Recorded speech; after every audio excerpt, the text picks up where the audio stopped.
Budget এবং DA ঘোষণার মধ্যে কোনো সম্পর্ক নেই। ক্যাবিনেট সিদ্ধান্ত যে কেউ ঘোষণা করতে পারে। এদিন বিধানসভায় কংগ্রেস বিধায়ক সুদীপ রায় বর্মণের অভিযোগ খণ্ডন করে এই কথা জানান মুখ্যমন্ত্রী অধ্যাপক ডক্টর মানিক সাহা। কংগ্রেস বিধায়কের বাচন ভঙ্গিমা নিয়ে তীব্র ক্ষোভ ব্যক্ত করেন তিনি। এখানে একটা রুলস আছে, ক্যাবিনেটের যদি ডিসিশন থাকে সেখানে যে কেউ কিন্তু ঘোষণা করতে পারে, এবং আমাদের ক্যাবিনেটে সেটা ডিসিশন ছিল। কালকে কিন্তু আমি that will be submitted, that will be given, no problem. Budget আমাদের যে স্যালারিটা আছে সেই স্যালারি হেড সাধারণত উপরের দিকে থাকে। সেখান থেকেই যদি বাজেটের সাথে, আমি তো বললাম বাজেটের সাথে স্যালারির ডিএর কোনো সম্পর্ক নেই, কারণ মাঝখানে অনেক সময় ডি আপনি দেখবেন যে ডিক্লেয়ার হয় না। আপনি এইভাবে যে বলছেন যে সবাই এইভাবে সবার লজ্জা থাকা উচিত, এমুখ থাকা উচিত, আমাদের সমস্ত আইন কানুন মেনেই কিন্তু কালকে আমরা করেছি।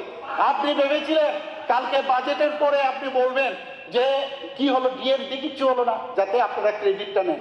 তাহলে এই কিন্তু আমরা ক্রেডিটটা আপনাদের নিতে দেইনি আমরা একদম।